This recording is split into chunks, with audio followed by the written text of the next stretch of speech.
Hello friends, welcome to my first ever blog जो कि है हरियाली तीज स्पेशल। तो इस बार का तीज मैंने किस प्रकार से किया है आप देख पाएंगे। ना मायके में ना ससुराल में, तो मैंने कहाँ पूजा किया है आप उसे इस ब्लॉग में देखें, तो लास्ट तक बने रहें। सुबह के 5 बज रहे हैं, प्रिंस भी हमारे साथ उठ गए हैं। ये सारे सामान फैला हुआ है, तो चलिए अब इसे फटाफट से साफ़ कर लेते हैं ताकि घर थोड़ा सा क्लीन हो जाए और मुझे पूजा करने के लिए थोड़ा ज़्यादा समय मिल जाए। तो सबसे पहले झाड़ू लगाने के बाद मैंने इस फ़र्श को धोना उचित समझा, क्योंकि पूजा वाले दिन घर में धुलाई होती है तो अच्छी वाइब्स आती है, अर्थात अच्छा ज़्यादा मन लगता है पूजा में। तो यह मैंने धो दिया है, लेकिन धोने के बाद पानी रह ही जाता है। पानी निकालने के बाद भी थोड़ा पानी रह जाता है जो वाइप से भी नहीं जाता है। तो फिर मुझे कुछ और भी करना पड़ेगा, यानी वाइप से वाइप करने के बाद भी मुझे इस पे पोछा लगाना पड़ेगा ताकि पानी थोड़ा सा भी ना रहे, क्योंकि बच्चों के गिरने का खतरा रहता है। तो थोड़ा सा भी पानी नहीं रहना चाहिए। फ़ैन तो ऑन है, लेकिन सूखने तक हम इंतज़ार नहीं कर सकते कि फ़ैन ऑन करके चले जाएं, फिर बच्चा आ गया तो वो गिर जाएगा। तो इसकी सेफ्टी का ख्याल हमें ही रखना पड़ता है।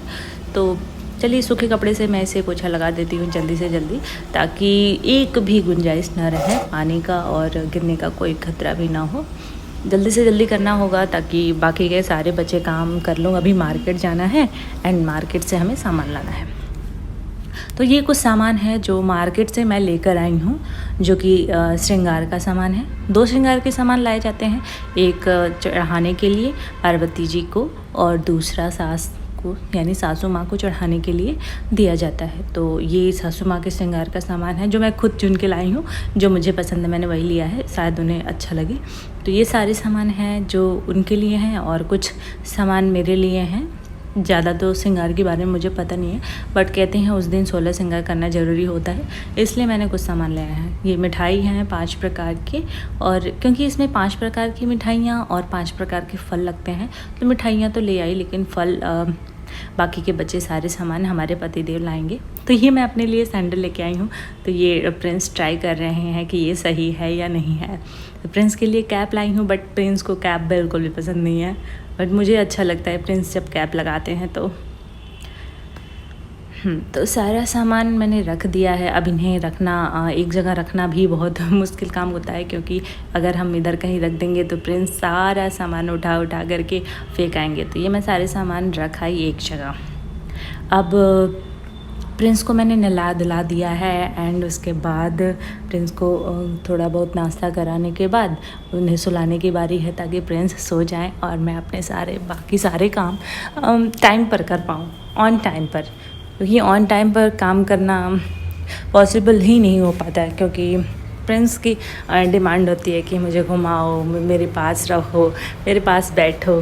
तो मैं उन्हें प्रिंस को लोरी गा के सुलाती हूँ। मेरी आदत रही है, अगर मैं जिस दिन नहीं लोरी गा पाती हूँ उस दिन मेरे पतिदेव गाते हैं, वो गाना अच्छा गाते हैं। बट लोरी तो बच्चों को माँ के लोरी ज़्यादा पसंद आती है, भले वो किसी भी आवाज़ में हो, कैसी भी आवाज़ हो, माँ तो माँ ही होती है।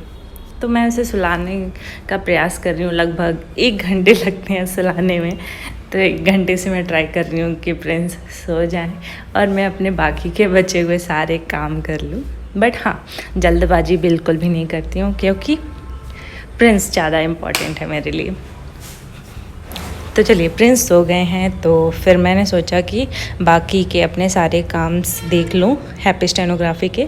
तो थोड़े से रिकॉर्डिंग्स बच गए थे जो मैं पूरे कर रही हूँ, और उसके बाद कुछ काम रह गए थे, उसको भी मैं जल्दी से जल्दी पूरा कर लेती हूँ, ताकि पूजा करते समय कोई डिस्टर्बेंस ना हो और मेरे सारे काम भी अच्छे से हो जाएँ। तो ये सब सारे काम पूरे हो गए मेरे। तो अब थोड़ा मैं बाहर टहल के आती हूँ कि बाहर क्या हो रहा है, बाहर देख के आती हूँ, क्योंकि 2 घंटे काम करो तो 5 मिनट टहलना मेरे लिए थोड़ा सा वरदानदायी सिद्ध होता है। थोड़ा अपनाहट सी होने लगती है, तो थोड़ा बाहर घूमना थोड़ा अच्छा लगता है। तो चलिए ये सारे काम मैंने कंप्लीट कर लिए। तो ये पूजा का सामान है, ये जो मेरा श्रृंगार का सामान है। कहते हैं कि सावन में हरी हरी चूड़ियाँ, हरी हरे ड्रेस पहनने चाहिए, तो मैं हर चीज़ हरे कलर की लाई हूँ। चूड़ियाँ, सैंडल एंड रबड़ वगैरह। तो मैं तैयार हो गई हूँ। अब मैं बनाने जा रही हूँ गौरी गणेश एंड शंकर भगवान को, जो कि मैं अपने हाथों से बनाऊंगी। इसमें मैंने मिक्स किया है गंगा जल एंड पानी, क्योंकि कहते हैं कि गंगा जल शुद्ध कर देता है पानी को, क्योंकि पानी तो टंकी का ही मिलता है, नल का पानी हमें मिलता नहीं है, तो इसलिए हमने इसमें गंगा जल मिलाया है। तो हम बनाएंगे शंकर भगवान जी को और साथ ही गणेश भगवान जी को और माता पार्वती को, और पार्वती की सखियों को ज़रूर बनाते हैं, क्योंकि कहते हैं कि हरितालिका तीज तभी से स्टार्ट हुई थी जब उनकी सखियाँ माता पार्वती को हरण करके ले गई थी। उसी से नाम है इनका हरियाली तीज। हरण करके ले गई थी, वहाँ पर माता पार्वती ने शंकर भगवान जी को प्राप्त करने के लिए ये व्रत और पूजा की थी। तो शंकर भगवान ने आशीर्वाद दिया था कि जो भी औरतें ये व्रत को पूरी पवित्रता के साथ करेंगी उनकी मनोकामना पूर्ण होगी। तो हाँ, इस दिन कुछ भी चुगली नहीं करनी चाहिए, किसी के बारे में बिल्कुल उल्टा सीधा नहीं बोलना चाहिए, कुछ भी नहीं करना चाहिए। तो हाँ, ये बाप बेटे घूम रहे हैं इधर से उधर, कह रहे हैं जल्दी जल्दी करो ताकि सारे काम हो जाए, या फिर और हमारे पतिदेव ये पूछ रहे हैं कि कोई काम है क्या जो मैं कर पाऊँ। मैंने कहा नहीं, आप बस प्रिंस को संभालो ताकि मैं सारे काम कर लूँ, और मैं खुद प्रिंस के बिना नहीं रह पाती हूँ। मैं सोचती मैं काम भी करती रहूँ और प्रिंस भी इधर उधर घूमते रहें, तो वो पॉसिबल ही नहीं पाता है, क्योंकि प्रिंस मुझे काम करने ही नहीं देते, और प्रिंस के बिना भी मैं काम नहीं कर पाती, क्योंकि मुझे बस प्रिंस की याद आती रहती है कि प्रिंस क्या कर रहे होंगे, प्रिंस गिर ना गए हों, प्रिंस का सामान न फेंक दिए हों, बस यही सब दिमाग में रहता है। लेकिन इस टाइम पे मैं सिर्फ गौरी गणेश का ध्यान कर रही हूँ, और ओम नमः शिवाय ऐसा बोला जाता है, ताकि जो मूर्ति बने वो पवित्र बने और हमें कुछ भी नहीं सोचना है। और हाँ, ये 5 प्रकार के फल रखे गए हैं, तो मैंने पहले ही पूजा के लिए निकाल लिया है, ताकि पूजा के लिए साफ़ फल यहाँ पे हो। बाकी क्योंकि प्रिंस उसमें से एक आध ले लेते हैं, तो इसलिए मैं उसको पहले ही निकाल के रख दी हूँ, और प्रिंस के लिए पहले से ही निकाल के रख दिया है। हाँ, हालांकि प्रिंस खाते नहीं हैं, बट उन्हें लेने का शौक़ है, जैसा कि बच्चों को होता है, तो वो शौक़ होता है। तो जल्दी से जल्दी मैं उसमें रख लेती हूँ 5 प्रकार। देखिए, अभी मैंने बोला था ना, प्रिंस को ये आदत है, तो वो बच्चों की आदत होती है, तो इसमें हम कोई रोक नहीं लगा सकते, और भगवान भी इसे कुछ नहीं कहते हैं, क्योंकि वो भगवान कहते हैं, बच्चे खुद भगवान का रूप होते हैं। तो चलिए, सारी तैयारियां मैंने कर ली है, अब पूजा की तैयारी करते हैं।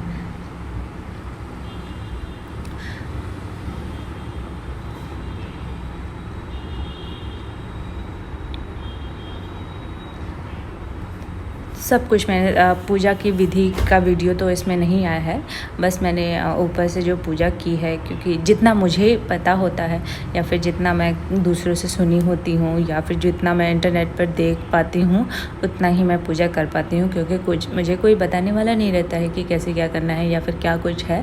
तो जो मुझे उचित लगता है वो मैं करती हूँ, और भगवान से क्षमा मांग लेती हूँ कि अगर कोई गलती हुई हो तो वैसे गलती ना करूँ, इतना मैं 100% कोशिश करती हूँ, और बाकी तो ऊपर वाले जाने। तो ये सब कर लिया है, सब कुछ कर लिया है मैंने, और अब कथा सुनते हैं। कथा सुनने के बाद और सारे पूजा विधि विधान से कर लेते हैं हम। कहते हैं इस दिन पूरे मन से अगर कोई कथा सुन लेता है तो उसकी मनोकामना पूरी होती है।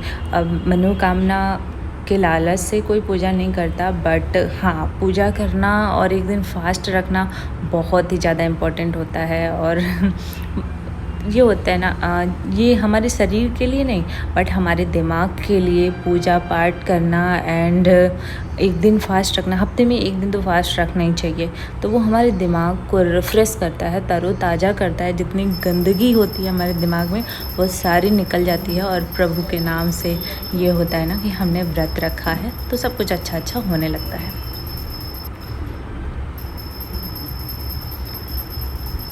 तो ऐसी रही हमारी पूजा। अब हम कथा सुन रहे हैं।